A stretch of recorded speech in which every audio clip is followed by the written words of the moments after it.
Welcome to Never Shut Up. It's your boy Marcellus. Wiley! Ooh, I was gonna wear a different shirt today, but guess what happened? I put it on, it was wrinkly, and I was like, damn, I can't look like that on here. So I threw on a hoodie back to back. Y'all know me, how I dress. I only got like 30 things in here, and they all got tongues hanging out. They all got Dat Dude on it. They got Never Shut Up on it. So just wanted to let you guys know about that wardrobe malfunction. Now, let's get into this show. Y'all know how we start every day. Well, what's up with that dude? Well, yesterday had a meeting with one of my partners in my foundation to find out some of the amenities that we have in this foundation. You guys know about foundations and charitable work, and I think there's a lot of misnomers out there about charitable work. Let me give you one. Have you noticed that most, if not all, wealthy people have a charity? You want to know why? You better look into it a little more. Another reason about charities, everyone thinks that you can't do well and do good. That's another misnomer about it. You can have a life of giving and still make a living. That's why a lot of rich people have a lot of their family members on it as well. But I was really looking into it for the activations. I really want to reach out to the community in ways that are reinforcing more than just a once a year gala event, the once a year school assembly, you know, like really be involved. Like, dog, does Marcellus go to school here or something? Does Marcellus live around the corner from here? I want kids to feel that way. So we just talked through a lot of activations, and I just want to give you one little tidbit. Everybody out there applaud Dak Prescott, because Dak Prescott just had his charity event, and the number he raised in his charity event is about top 3 I've ever heard. Dak, keep doing it, man. Keep helping the people out there. Other than that, yesterday we went in the pool after the June gloom wore off. That's LA term for, like, you know, it's overcast in the morning, then in the afternoon it's hot as hell. And my son can do a backflip off the wall into the swimming pool. Now, I don't bring it up to brag on a little 7-year-old. I bring it up to just humble me, because I am 48 and I can't even do a front flip in the grass or the yard. I can't even do a cartwheel. And this sucker is 7 hitting backflips. I thought that was amazing. So amazing, I ain't even film it. You ever be that parent? Like, you film everything and then sometimes you just be like, I just gotta live in this. This is insane. And this sucker was just hitting backflips. That was great. Other than that, my wife woke up this morning, 5 a.m. And it wasn't to be nice to me, you know what I'm saying? It wasn't no appointment. It was her leaving. She went to Tijuana to volunteer. Yes. I was like, baby, you know you could go to Watts, you can go to Compton, you go to South Central, you go a lot of places. You going past a lot of people that need help to go to TJ. But she was on the mission today. They got into a van loaded up, you know, and went out there singing the fight song to go help people across the border. So salute to my wife, who is out there giving as well. Go Project Transition, right? Now, speaking of crossing the border, ooh, ESPN. You and Sage Steele, you said she crossed the border before. And now Sage Steele's lawyer blasts ESPN and their settlement offer. Quote, Disney cannot purchase their employees' constitutional rights. Interesting. Because as soon as I read the headline, I thought, like, they can't? So why are you taking them to court? And if you're taking them to court, it's for a settlement or a monetary amount. And isn't that going to pay for something? It ain't going to pay for your rights, but it certainly made you feel good. So why are you taking them to court? I digress. ESPN submitted a $501,000 settlement offer. I caught the joke in that. Did y'all? They sent their first settlement offer, 501k. They silly. All right, so it was a $501,000 settlement offer in hopes of resolving a free speech lawsuit filed by SportsCenter anchor Sage Steele, the homie, who said she was retaliated against for criticizing the company's vaccination policy. However, that offer has so far fallen on deaf ears. Sage ain't trying to hear it, and her attorney, Brian Friedman, demanding accountability for infringing on Steele's First Amendment rights. All right, here's his quote. Disney and ESPN clearly admit their liability by offering to pay Sage Steele more than $500,000 for taking away her right to free speech. The offer misses the point. Disney cannot purchase the employees' constitutional rights, no matter how powerful they think they are. Now, He ain't trying to win the court case right now as much as he's trying to win in the court of public opinion. He wants you guys to side with stays still right now because he's a smart enough lawyer to know that a settlement offer is not always given in the spirit of that you're guilty. You don't go to court because most cases are settled. And most cases are settled when someone sits there and says, we are wasting time and money. And usually it's big bank saying to little bank, okay, I can lawyer this out and win, or I can just give you this amount that really doesn't tax me, doesn't hurt me, makes you happy, and you go away. Almost an annoyance fee. He knows that. Now, he's not trying to portray it as that. He's trying to portray it as they're guilty. Trust me, somebody who's been in the court system before, the person who's like, yo, just take this and leave me alone, is not saying they're guilty. They're saying more, I am tired, I am bothered, and you are getting in the way of me making more money.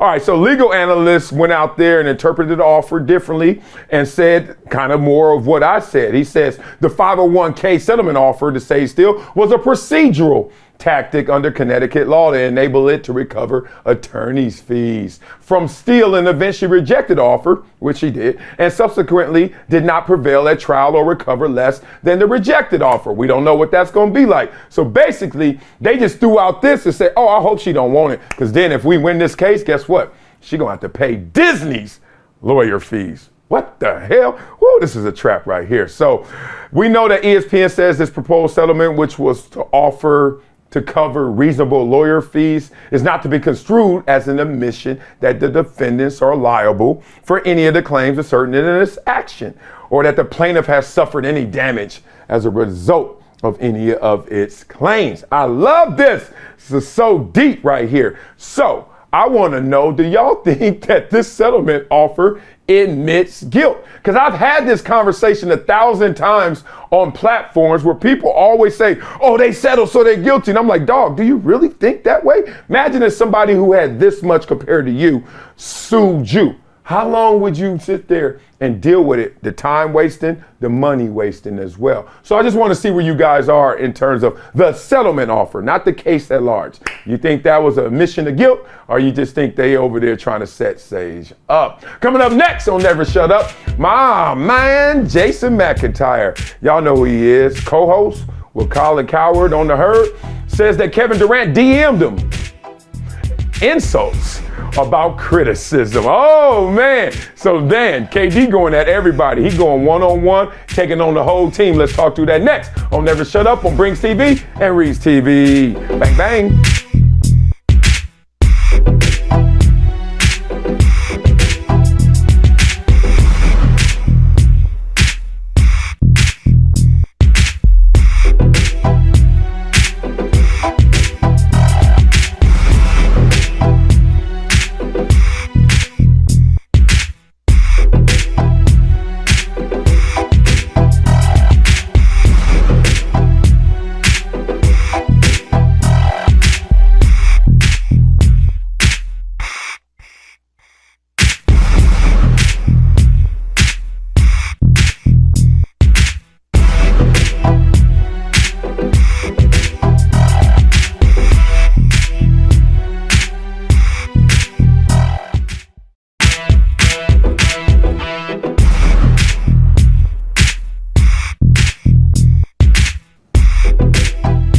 Welcome back to Never Shut Up. It's your boy Marcellus Wiley. Thanking you for the love. Brings TV, Reads TV, YouTube, Wiley's World member. Somebody gonna get this love. Friday swag away. Marcellus Wiley, Never Shut Up.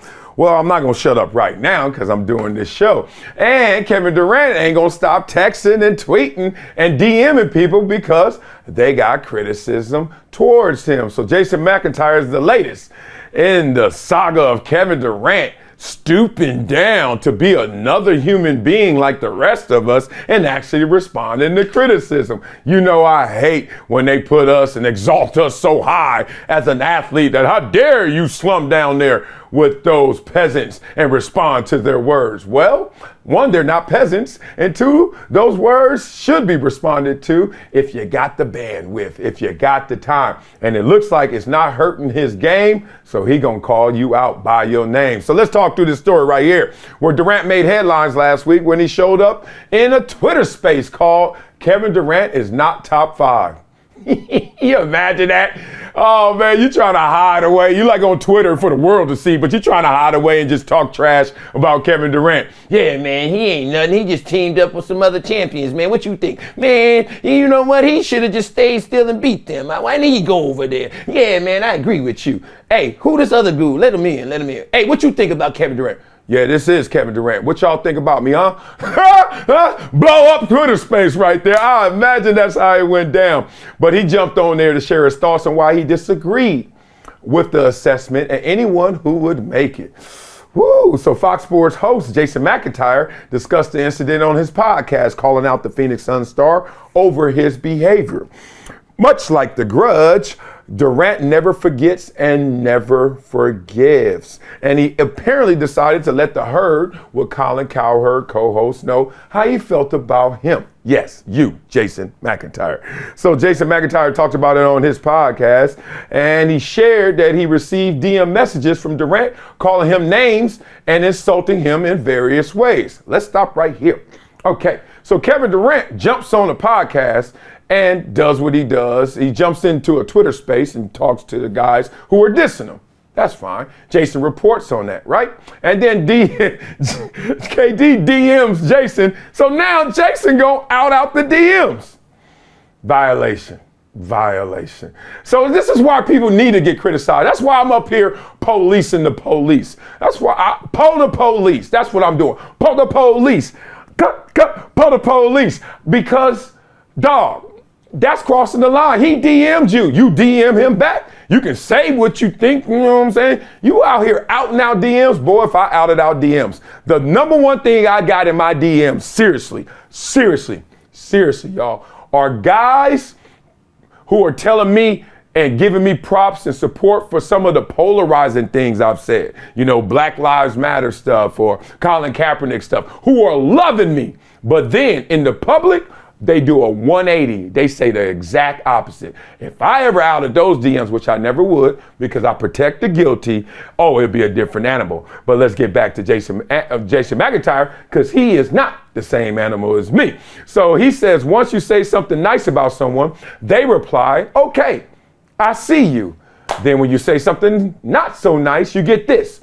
You're such a clown. You don't even like sports. You look like a drama major. McIntyre said that while showing, this is what I'm talking about, y'all, screenshots of Durant's messages. I don't know what that means. I've never taken an acting class in my life. I said to KD, one of the 15 best players in the history of the NBA, squabbling with anonymous fools in a comment section. It was never your brand when you won the MVP and 2 titles and finals MVPs. Why pivot that way now? So then he just got personal. You're a fool, blah, blah, blah. He used the P word to describe me, calls me broke boy, doesn't address any of it. Woo, there's a lot to unpack right here. A lot of violations, and most of them on you, J-Mac. Let's talk through it. Okay, 1. When you say something nice about him, he doesn't reply, I see you, because most of the time you don't even see the nice stuff. Want to know why? Because we live in a negative-based society. That's why things that trend, things that are viral, are usually the same things that go in headline news. When at 11 o'clock at night you turn on the news, you just want to know what's going on in your community, how your neighbors are doing, how the weather is, and guess what you get? Murder, arson, robbery, murder. You don't get the positive stuff. They throw that in before the last commercial break, right? Right before sports. And that's just the way that people consume information. So you can't blame him because he probably doesn't even get notice of the positive stuff. And I'm sure he has responded to the positive stuff. But that still doesn't give you the license to all of a sudden say, but he responded to me for the negative stuff, so now I'm going to out him. Strike 1. Let's talk about this. So then Jason said he called him a drama major. And Jason's like, I've never taken an acting class in my life. But let's be real. Are you being real in saying that Kevin Durant shouldn't talk back to his fans But are you being real when you call those same fans fools? I hope that's an act. I hope that's just like, yo, I'm up here doing my job. Everybody who talks about Kevin Durant in Twitter spaces, they're not fools. They're fans. And they may disagree or they may not like Kevin Durant's game as much as you do or I do or even Kevin Durant, right? So why can't he go there? I just don't understand these tiers of like, it's crazy. We all want to be something in this world. Not always celebrity, but something where we're acknowledged as being great. And then when you become that, you got to be a prisoner of that success and stay there and stay away from this. And this are where the fools are. These are the fools. Y'all see how people playing, y'all? See how people play us? And then next thing you know, you become so famous, you can't go out. You become so famous, you can't hang. What's the point of being anything if you can't hang? Like, hanging should be just day one, 101 of greatness and success in this life. But they'd even take that away. Or if you do hang with them, why you so down to earth? Because I'm on earth, fool. What you mean? Oh, man, you shouldn't be hanging with those fools. Wow, you mean my fans. So a lot of violations in this one for my boy J Mac, even though I know he was saying it with a different intention. He was just like, Kevin Durant, you're better than this. Better than what? Talking to somebody who disagrees with him? I don't think anybody should be better than that. Coming up next on Never Shut Up, Travis Kelce. He said, I thought playing football was hard. This podcasting, it's the hardest job in the world. Well, let's talk through that. Is it the hardest job in the world? A lot of my family disagrees, but I understand where he's coming from. We'll talk through it next on Never Shut Up on Brinks TV and Reese TV. Jang, boom, boom, boom, boom.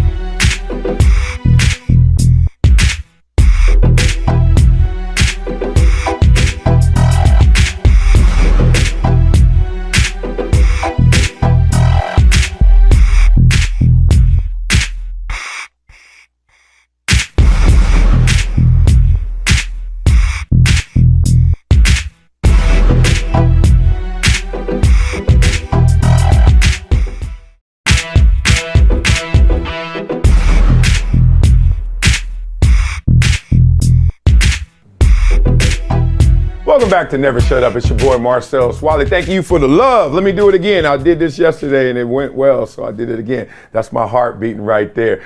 Oh man, Brinks TV, Reese TV, YouTube, Wiley's World member. Somebody gonna get that swagger away. It's a book on Friday. Yo, I look the same, dog. I look the same, but this is like 5-6 years ago. And then I saw a picture of me 10-20 years ago. I look younger now, because I'm living that carefree life. All right, let's talk about Travis Kelce, who I think he lives a carefree life when he's on the football field. Looks like when he's in the club. Y'all see some of the videos of him in the club, hitting the swag surf and all that stuff? Looks carefree there as well. But he said this podcasting thing, like getting in front of the camera, chopping up wood, he said that's the hardest job in the world. Let's listen to him say it. He said, it's the hardest job in the fucking world to keep coming out with content that people want to hear.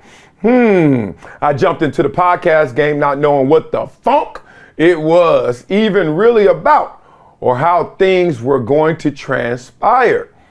But obviously with the Super Bowl and everything, it's just taking off. All right. So he attributes the success of the New Heights podcast, which was 11th on the podcast chart last checked, to his brother and co-host Jason, a natural storyteller with a commanding presence, as evidenced by his memorable speech, y'all remember, at the Eagles Super Bowl parade in 2018. So he said, thankfully, my brother's a hell of a storyteller and he just has them banked.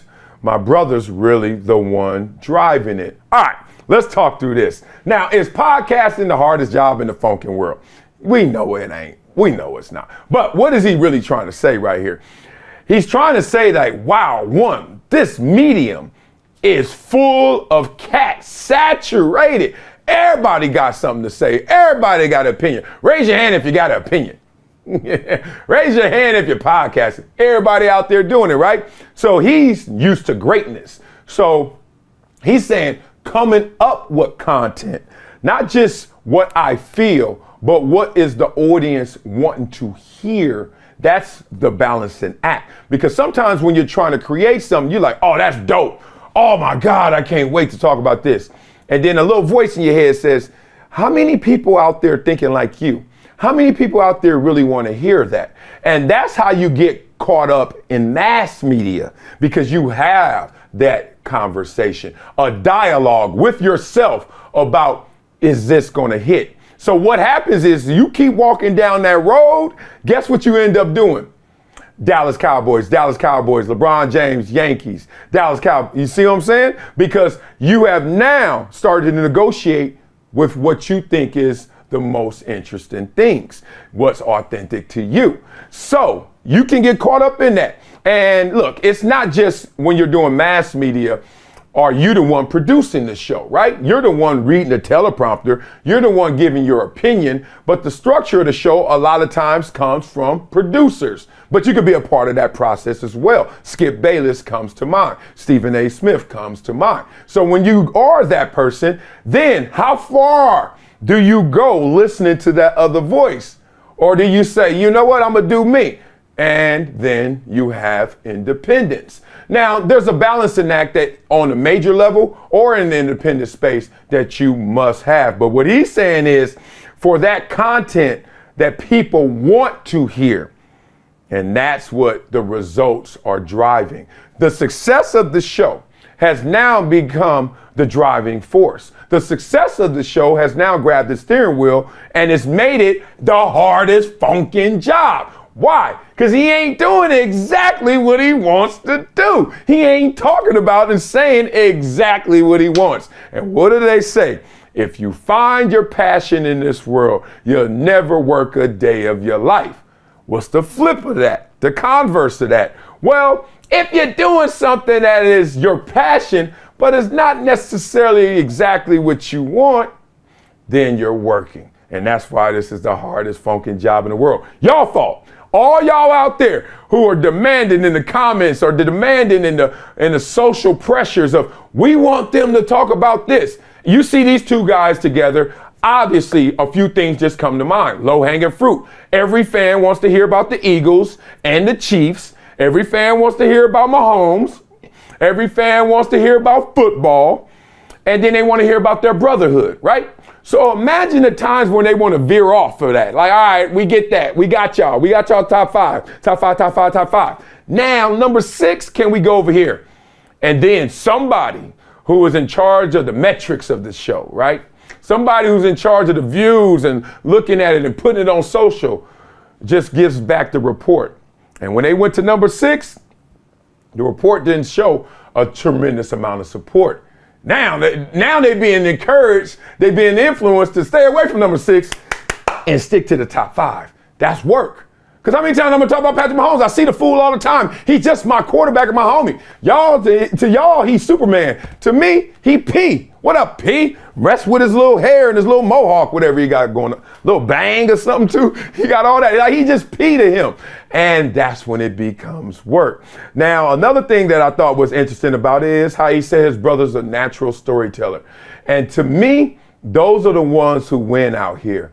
Not the ones who regurgitate facts, not the ones who give you that opinion that you just couldn't get anywhere else, because everyone has an opinion. It's the one who can take all of that and just make it work. Cook that gumbo. Those are storytellers. They take a little bit of opinion, a little bit of fact, and they sit there and they just make it work. So respect to Travis Kelce, because you know, he's killing it. Even though he feels like, yo, I'm working a lot harder than I am in football, at least this work is paying off and you're getting where you got to go. Coming up next on Never Shut Up, it's time for Wiley's World. Within Wiley World, we going to funk up some comments. That's what we do. We're going to speak to Mikey P. We got a Hall of Famer to chop it up with. Let's get through all that next on Never Shut Up on Brinks TV and Reach TV.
Welcome back to Never Shut Up. It's your boy Marcellus Wiley. Thank you for the love. Brings TV, Reese TV, YouTube, Wiley's World. Friday swag away. The members gonna get this. This is a book that every page you open up, something else will fall through. Whoa, look at that. I told you stuff gonna fall out. Y'all don't understand how this game go, man. One of them gonna be a gift certificate. Where? To the 99-cent store, something like that. I'm just playing with y'all, man. But let's get into right now, funking up some comments, because I got some comments right here I got to funk up. One of them is referring to Troy Aikman from yesterday. You know, we had that conversation about Troy Aikman selling his 8 beer, and it has no agenda, which is the agenda, because he says that Bud Light, without saying Bud Light, has an agenda. And we understand you lean into being American. And someone pointed out that how are you going to lean into being American? Where that can produced? Because it's kind of hard to produce those cans over here. I will give you that point. But here's the comment. Quote, let's get it. Troy, sick of hidden agendas. I call it what it is. Don't need any rainbow agendas with my beer. All right. That is a thing that's going on in this world right now, because it's happening in my world as well. A lot of conversations, the silent majority, private conversations of, yes, I support all people. I support a lot of things, but don't promote certain things. So what's the line between support and promotion? Especially at schools, I'm seeing it all around now, right? Where you got pride parades for little kids, and kids are like, huh, what'd you say? What's going on? Like, we support, yeah, but you trying to promote? And that's the conversation going on. I'm always going to keep you guys with the pulse of this world. Here's another one about Antonio Brown. He said, first he blamed Big Ben. And I can't lie, I blame Big Ben too. I'm sorry, Big Ben. No, actually I'm not. I think Antonio crazy and Big Ben was wrong too. But then he blamed the Steelers.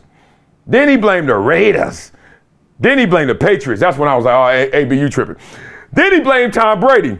No wonder his dance is back and forth finger pointing. How that dance go like this? That didn't last long, did it? I mean, kids still do it. I ain't gonna lie, it is dope. It is fresh when I see somebody doing it, but I just can't find myself doing turn signals at the club. Like, that just ain't gonna be me. All right, so now we have another one, my last comment right here, because it made me feel good. Y'all gotta start dissing me a little more in the comments, because it ain't gonna be fun to be up here just talking flattery. But I did like this comment. It was about Antonio Brown as well, but he really talked about me. He said, man, I can't say it enough. You're my hero to see you put in that work with the kids and your family, and staying on this grind makes me proud to say, that's my brother doing what we all should be doing in life the right way. As always, much love and never shut up. Tear drop. I love that right there. That was dope. Well, let's get into Wiley's World right now and bring on a Hall of Fame member who I think he does this show more than me. I actually have missed more days than him. His name is Cobra. Cobra, what it do, big dog? Starting with something fun. You know, in that mock draft they have for next year, they have Bronny going 17th to the Atlanta Hawks. And I know LeBron been talking about it for the longest. Like, I would love to play with my son. So he posted on IG, he posted the picture, the mock draft, and he said, quote, well, ATL shouted, the James gang will be pulling up. So now everybody, I mean, it's only happened a few times. It happened in baseball once where they played on the same team, Griffey and his son. They actually hit home runs together in the same game. And it happened in hockey once with Gordon Howe. But, you know, Griffey played 19 seasons. LeBron's on his 21st. So I would do it. I would do whatever it takes to play with my son. I mean, that's legendary, right? What's your thoughts on that? Yeah, I mean, salute. One, the respect I have for that accomplishment, the ones who did it before and potential of LeBron doing it, is out of this world. No words would do it justice. That's so amazing. One, because it's so difficult to make it. One of y'all. Like, think about most families. How many people went pro in most families? Like, it's a rarity, right? And then you got 2 back to back. Come on, big dog. And y'all gonna meet on the court together with the same uniform on? Next level. However, it ain't happening. Ain't no damn way LeBron James is even for a few months gonna take it to Atlanta to play for the Hawks. Now, I know he wants to play with his son, and I would do it. And I think LeBron, in all of his spirit and energy, is really going to wrap his head around like, I'm going to Atlanta. Bronny got drafted it. Wherever Bronny get drafted, I'm going to try and go. The key word is try. He going to try to do that in his head, and then he going to come to the reality. Bruh, I know where Bron lives. Bruh, you ain't going nowhere. Shout it. And then on top of that, it'd be even more fun, I think, seriously, to play against his son, like the 1 or 2 times. Just, hey, son, hey, look, like you went to school, even though you went to school down the street at SC, you still went away from home. Go ahead. Bronny ain't gonna live in them dorms. Bronny's staying at home. Point being, when you go out there to Atlanta, I see you twice a year, 4 times a year, and I'm gonna D your ass up. That's how I would play it. Oh, that's cool. All right, so the second thing, like I said, is a little more serious. Still kind of fun though. You got the pads on when in Pop Warner you shared. I didn't start till high school. Both of our sons play flag football. Right, my son's 13. He's getting closer to high school, and that's when I told him I'm okay with him getting the pads on. I've playing college football. I felt like I was in a car wreck after every game, and I can't imagine what you felt like playing at the highest level, right? So I'm just thinking, all right, when do you think the best time for a young football player to play that collision sport with full pads, full contact? I know it's a very hot topic to talk about, but you've played it. Your son plays flag football. When are you going to put him in it, and when do you think is the right time to do so? Yeah, great conversation right here. It's funny because I'm about to post. I think today, Mikey P let me know, because I just sent him a post of someone playing Pop Warner football, getting his ass lit up. And the post is going to be basically, I know, crazy, I did that, but I'm not allowing my son to do that. But when will I allow him to do that? If he still is in love with the game of football, and right now it is flag football. And then he gets to high school, and he's like, Dad, I want to play football, and I want to play tackle football. We're going to have us a dinner wherever he wants to go, his favorite little restaurant, maybe Chuck E. Cheese then, I don't know. He's going to the 9th grade. He better not be liking Chuck E. Cheese.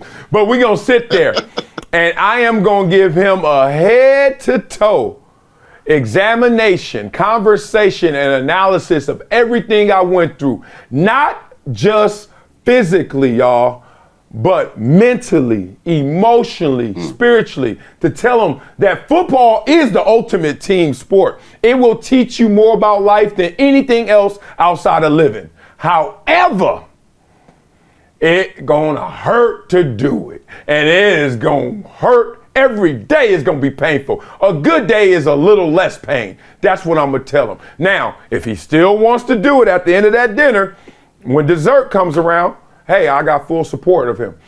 Here's the thing. I tell most parents, they don't need these hits before high school. It's unnecessary hits. I know too many guys that went pro that didn't play until high school, and some of them didn't even play in college. Like, cats get drafted, cats get undrafted, get opportunities.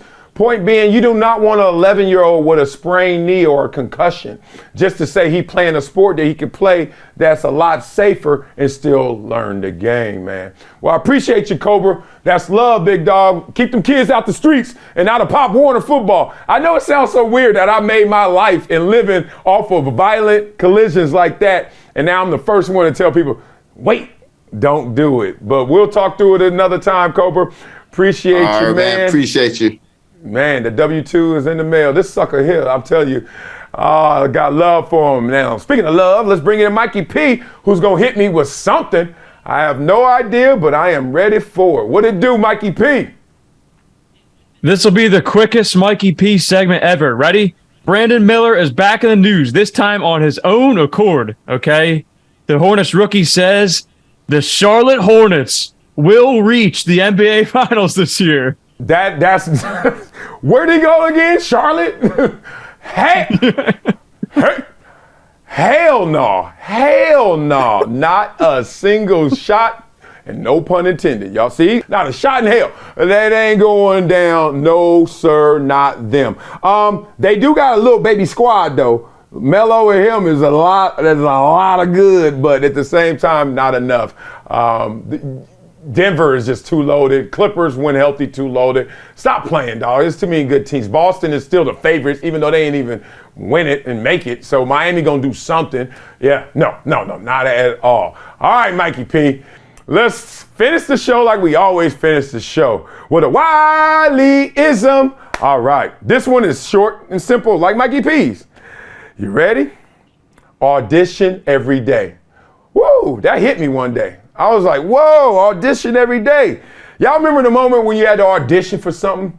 You had to present your best in that amount of time, in that amount of space, how prepared you were, how anxious you were, how excited you were, the energy level, how you was just ready to go out there and just go get it, like me at a combine or something like that. Imagine you do that every day. Like, that's the intention.